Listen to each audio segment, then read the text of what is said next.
Hey there, folks. Welcome to today's episode of the SME Strategy podcast. My guest today is Steve Cadigan. He is a talent advisor. And you're like, hey, what does a talent advisor really mean? Steve talks on stages. He's well regarded internationally. If we look at his CV, and I will say, sorry, Steve, I'm going to look at your CV, companies like AMD. He was the first chief human resources officer at LinkedIn. He was at EA, advisor, board member for tons of organizations, worked internationally. I'm still scrolling, folks, and it's just because he's been doing so much good stuff. And what I really like about Steve, when we talked about in our pre-call, is like, we don't like the word consultants. We'll say mutual disdain for consultants because they don't have that same understanding. We are facilitators, by the way. We facilitate, we ask questions, we do not give answers.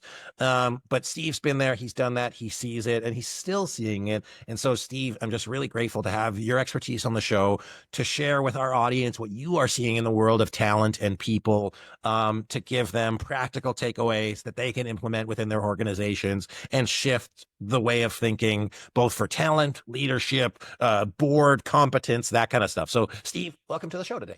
Thanks for having me. Looking forward to the conversation. It's going to be awesome. So let's, I gave a little bit of bio on you, a little bit of background. Is there anything that I missed, anything that you want to share and make sure that folks know about you and how you think of the world of talent, talent advising, talent hacking, dare I say? Sure. I'm a high context person, and I think I always want to know, like, give me a little bit of perspective on what viewpoint you're bringing to the world. Grew up in South Africa, born an American, but raised a South African, kicked out when I was young, raised on the East Coast of the US, but over the course of my career, mostly worked in Silicon Valley, save for 2 years in Singapore and 4 years in Vancouver. One of the greatest compliments I ever had in my career was in Canada, 2 years in. One of our most challenging engineering leaders came to me one day and said, "Wait, you're American? I thought you were Canadian." And I was like, wow, okay, I'm going to take that as a compliment that I sort of am not standing out. But I really prided myself on working in several different industries and several different geographies, and trying to, I think if I were to classify myself in a sort of mostly a human resources domain, as someone who's broken more rules than made rules. Mm-hmm. And in the spirit of, hey, the purpose of organizations is to thrive, not to build policies and procedures. And so I think that served me really well over the course of my career. And my last regular full-time job was the first CHRO of LinkedIn. It was 4 years that felt like 20.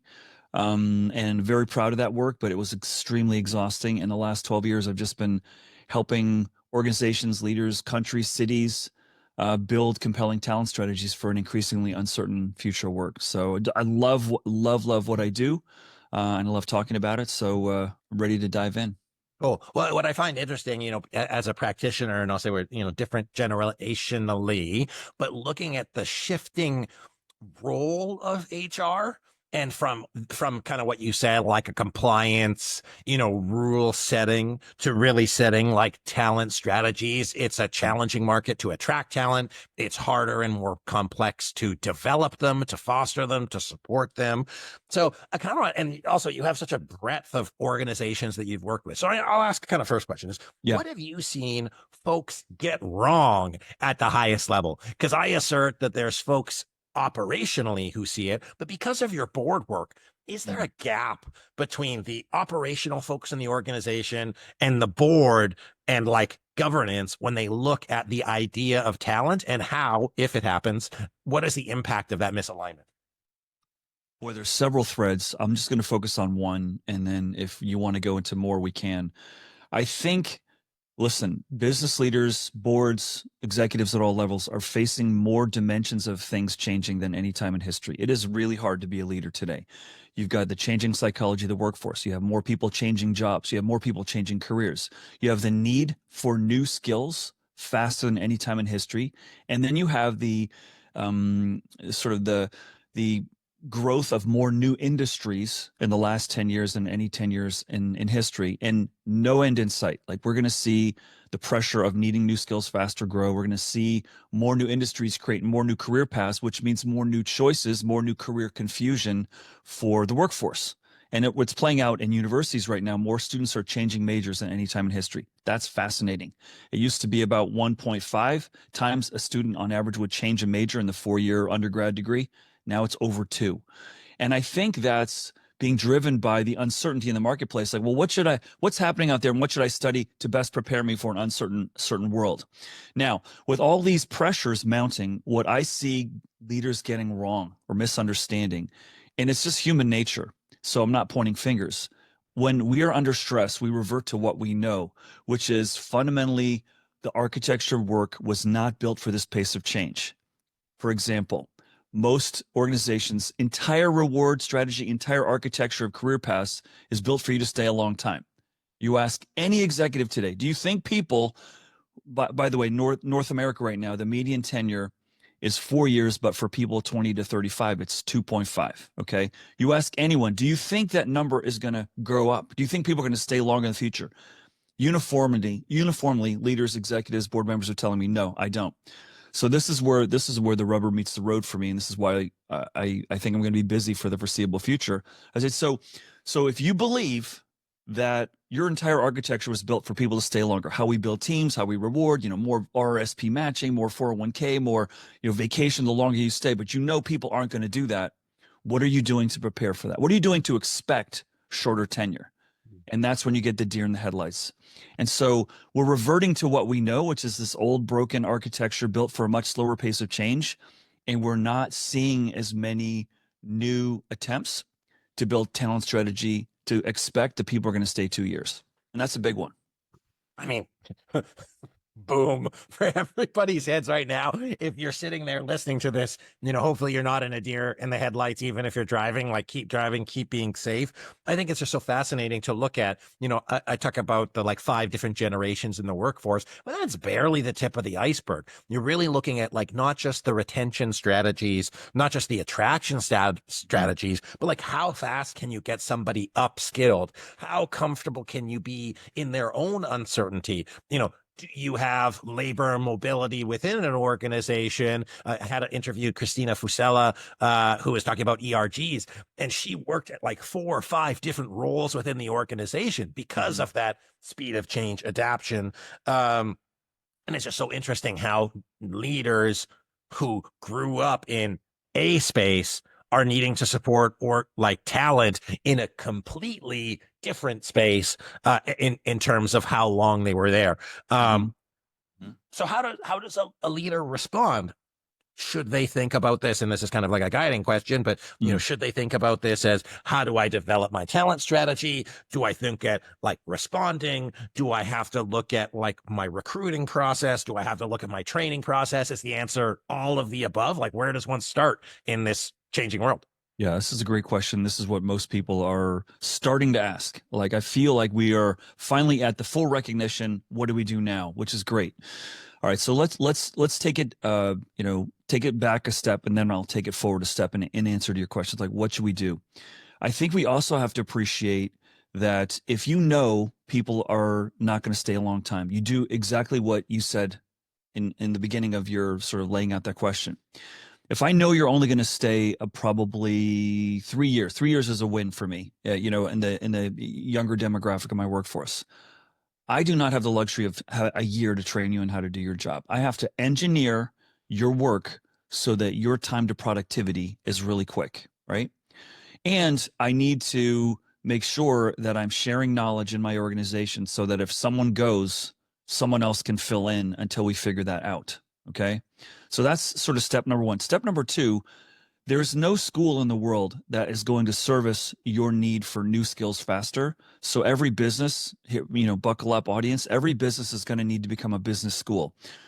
If you agree that more new industries is creating more new career choices, we're seeing more career confusion, we're seeing people feel like if I'm stationary in one company, I'm becoming stagnant, then you have to appreciate that, people are concerned that they're not growing and learning as fast as you can. So I need to get in front of that, and I need to be able to be the place that says, come here, and I promise you will learn more, grow more, make more of an impact than anywhere else you can go. That was the differentiator for me at LinkedIn. It allowed me to beat Google, Apple, Facebook, Twitter that was paying a lot more than I was. I mean, that was going to be my question. This world of compensation and Silicon Valley tech, that like how bonkers it is, and looking at like Yeah. supporting the whole human versus just the salary. It sounded like in this case, the upside of learning development and growth for you in that instance was more impactful than, getting a couple 10 or 20 or 30 grand or more extra. Right. 100%. And listen, if more people are changing jobs, more people are changing careers, and the need for new skills is growing, the supply that we're used to having in the open market of qualified people is just shrinking, and it's going to continue to shrink.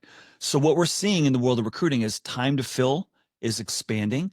The percentage of someone being qualified for a job is decreasing. So let's take 15 years ago. I have a high degree of certainty I could probably find someone 90% qualified for what I'm looking for in a reasonable time frame, 2 to 3 months, okay, for a mid to senior level position. Now, good luck, 9 months maybe. Because if people are switching careers and we need new skills, that pool of ready to plug and play is gone. Many leaders, I think today, still think we are in a recruiting problem. Like this, oh, we got to recruit better. I'm like, no, we have a skills awareness problem. That's the big challenge that we have. The power skill today is the capacity to learn new things quickly. You are not going to be able to recruit your way out of the universe that we're in right now. You're going to have to get into the skill development phase. And I'm not saying, you need to, go acquire a university, or that people need more time in training. I do think that we need to start thinking about jobs that include a lot of on-the-job learning and delivering. And this is where the architecture work, Anthony, I think is really broken, because most business models, most investors are saying, if we have 5 people, they're all delivering, okay? Not learning and delivering. They're delivering. So we've got a whole infrastructure that's supporting, not allowing that to happen. But if you step back, no one's going to philosophically disagree with what the points I just made. We're going to need to educate more. We're going to need to give people new skills. But are we starting to see business plans, funding models appreciate that someone's going to 60% contribute and 40% take on new projects and new assignments? Now, pause for a second. I'm going to digress and say, let me give you confidence of why I know this is achievable. I happen to live in cuckoo for Cocoa Puffs land, Silicon Valley here. It's not a perfect world. There's a lot that's broken, but I don't think anyone can argue in the geography that is known as Silicon Valley, there's more creativity, innovation, market value creation, and more high value market companies than anywhere in the world. It's also the place with the lowest tenure, or people switching jobs. A median software engineer tenure right now is about 1.2 years, okay? And so you don't need to have the 30-year people, 15-year people, 20-year people en masse to deliver highly creative, highly innovative business model, right? But when I deliver that to a lot of my business leaders, they're like, yeah, that still feels really uncomfortable. More people in Silicon Valley are working on something they've never done before at scale than anywhere in the world. And look at the outcome.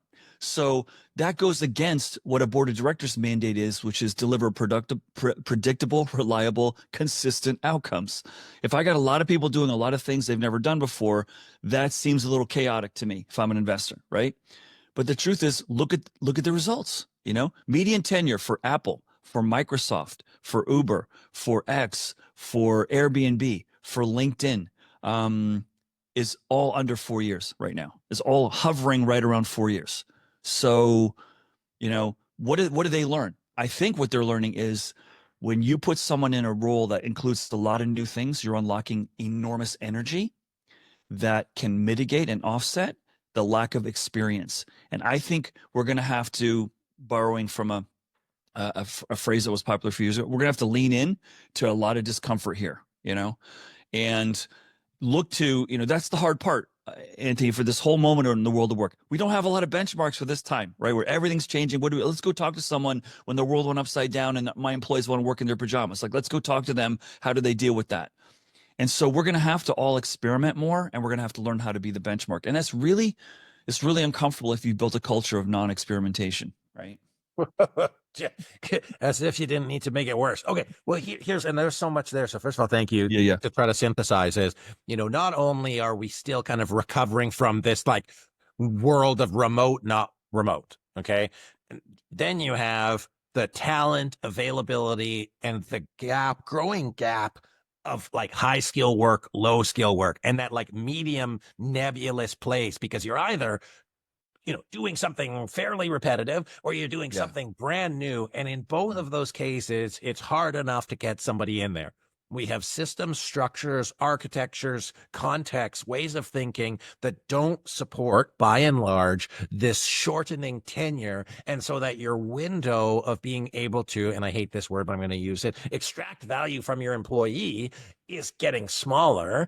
You do need to be able to time to practice, time to profitability metric, the knowledge skills sharing metric of actually tracking how good are we, being able to have more people do more practical learning versus, theoretical learning, and then being able to actually see, is it make sense? Are they contributing? Um, how people, and then go on to the fact that I hear people, and you had mentioned that you have, a kid in high school, the stuff that they're actually learning, how much of that is truly, really transferable. And then you have to discern through all of the bullshit fakers of people who can't do that. Then add the people component of it, of who's actually going to fit in the culture, the ability. Oh, and then the complexity of getting 500 resumes and it getting filtered out through a ATS.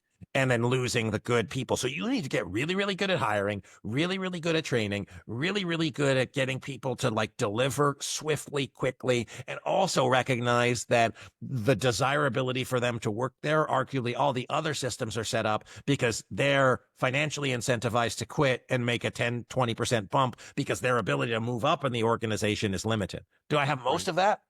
Yeah, you do. And the only thing in our way is our traditional way of thinking, which is all coming from a good place. Like that old way of thinking was giving us confidence and comfort that that's going to, people staying a long time are the teams that are going to win, right?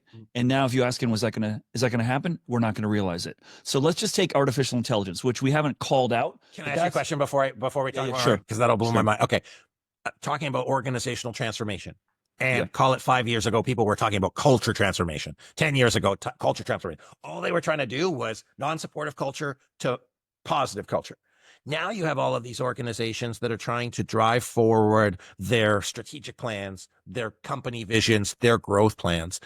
How does thinking about talent strategy, where does it fit in terms of kind of the critical path for them to be able to accomplish their 3, 4, 5-year growth targets? And I'm talking, call it non-tech, traditional organization, call it manufacturing, call it, banking, kind of non-cutting edge industries. Where in the kind of pathway of things do they need to think about inserting this talent strategy thing? At the very beginning, somewhere in the middle?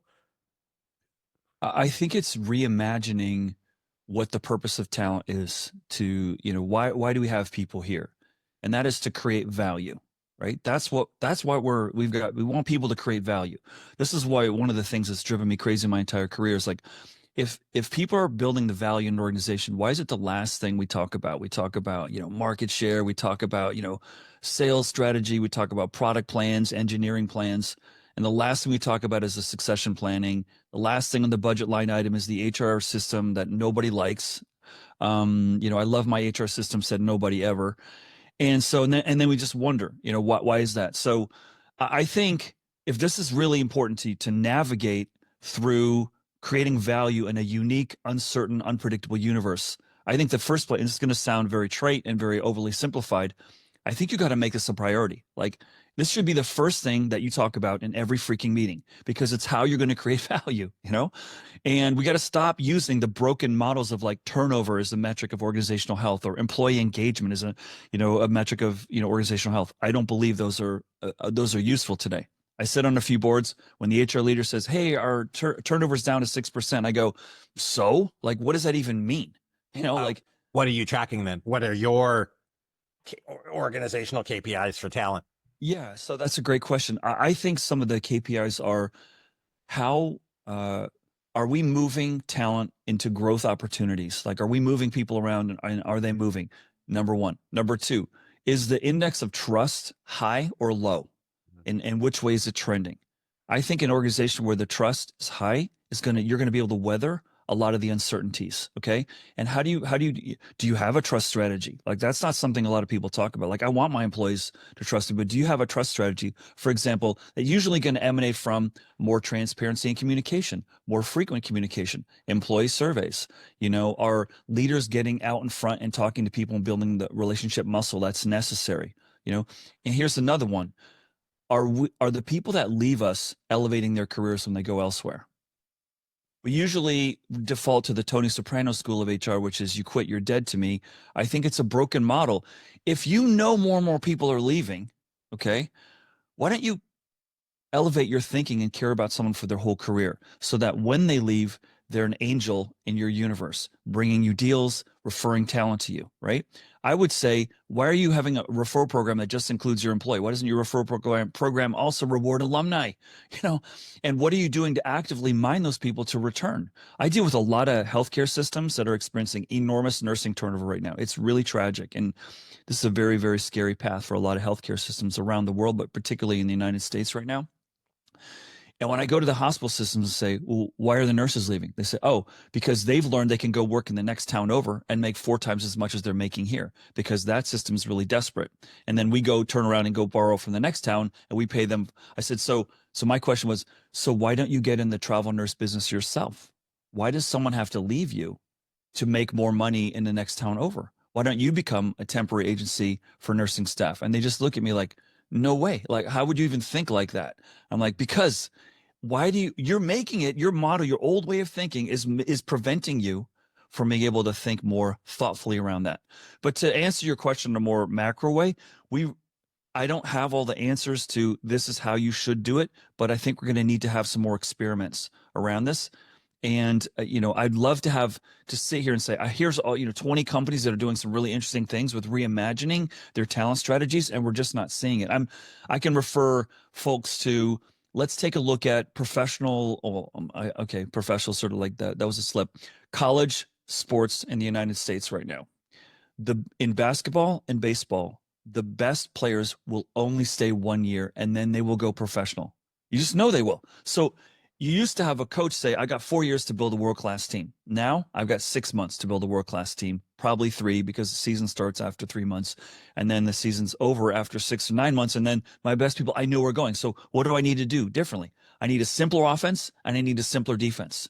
Translation, I need a less complex job description because I know they're going to go. And then I need an alumni strategy. Am I mining that community to help me down the road? And then I need to tell my people, hey, we got your back even when you go. It's not just about we only care about you when you're here. And that we're starting to see. There's a fast food company called Chick-fil-A, okay?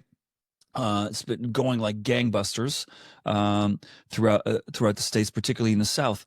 And their career website features people who used to work there saying, thank you, Chick-fil-A, for helping me realize my dream job of becoming a nurse, becoming a teacher. It was, not my career destination, but it was a great part of my journey. And that's how I think we need to start, celebrating the success of growing people, right? And that's a really very mature, and they're like, we're fast food. We know you're not going to want to stay here forever. We're good with that. And if we can take that 1 year normal fast food tenure and take it into a year and a half, we got a huge advantage on our competitors, or even 2. Right. And so these are some like early indicators of things that companies are doing. And I wish I had a lot more to share. As if you didn't share enough. Okay, so I mean, what's interesting is that reimagining. Like, it's not just reimagining your talent strategy; it's reimagining your business. And I find that that trust barometer is so critical. And we'll take the opportunity. We have our 6 critical capacities where we look at how to implement strategy. All of those things foster trust. But I think going through this trust and thinking about it as not just a macro metric, but I look at the antithesis. The opposite of trust is delusion. And you have met, I'm sure, we all have met organizations, leaders who have such delusions about their business. Delusions of people should be grateful to work here. People should be like, they should be happy to have a job. People should be, hey, Chick-fil-A, people are going to work here 40 years, or people are going to work here 10 years, or they should. So I think the more honest you can be with yourself as a leadership team, as a leader, the more effective and faster you're going to be adapting to these changes, because it's not like the changes aren't happening. You go back to that pro or amateur, see, we both did it, that The transfer portal for basketball players is Right. it's bigger than before. And so it's the same idea. People are looking for opportunities.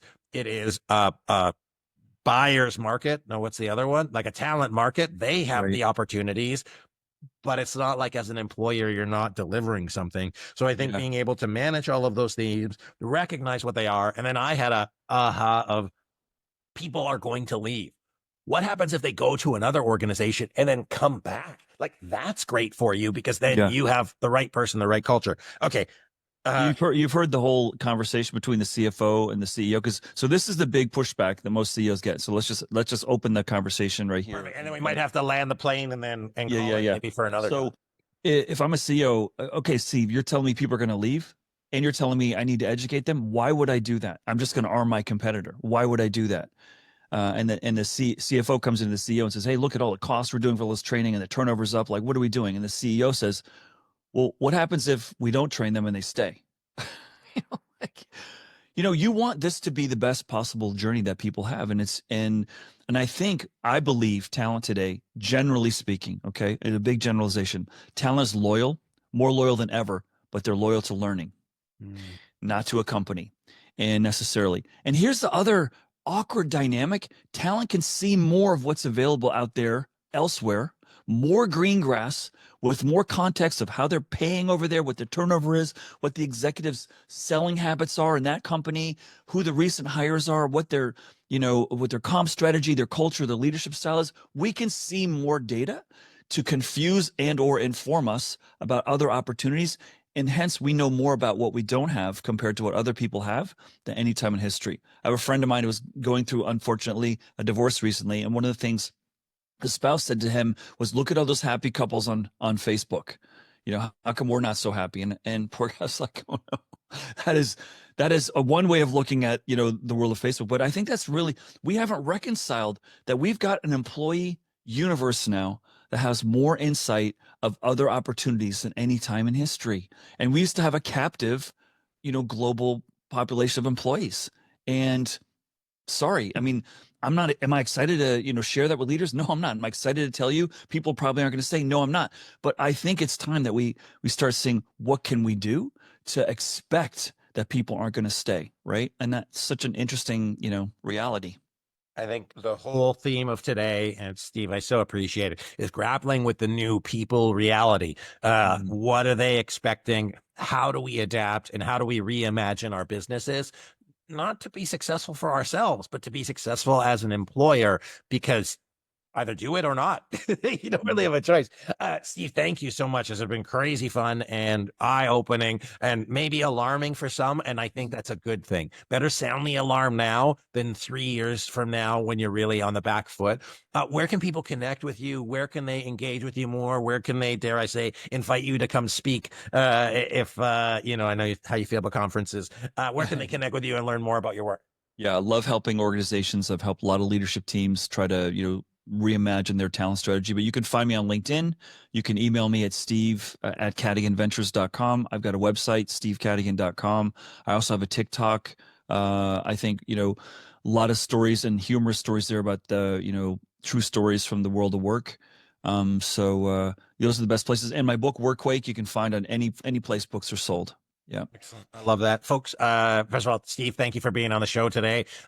Listeners, I encourage you, if you like today's episode, call a meeting. This will be a 30-minute episode or so. Say we got a 45-minute meeting, an hour meeting. We're going to listen to this 30 minutes, then we're going to talk about what the hell we're going to do about this for the next 30, because it's not going to be a set it and forget it, but continuously overarching to everything you do in your business. I mean, it's why we have the podcast, to support you as a leadership team. Steve, I cannot be more grateful for your perspective, your insights, your honesty, your depth. It was just like super fun, super enjoyable. I look forward to the next time we chat, and just thanks for being on the show today. Thanks for having me. Folks, this has been the SME Strategy Podcast. My guest today, Steve Cadigan. Connect with him, learn more from him, follow him on TikTok, if only for the dancing. It's probably not dancing. Steve, I appreciate you being here, folks. Take some action, listen to this, do one thing. And if it's listen to the episode again or subscribe, that's still very good. My name is Anthony Taylor. This has been the SME Strategy Podcast. I appreciate you. I'll see you next time. Bye, everybody.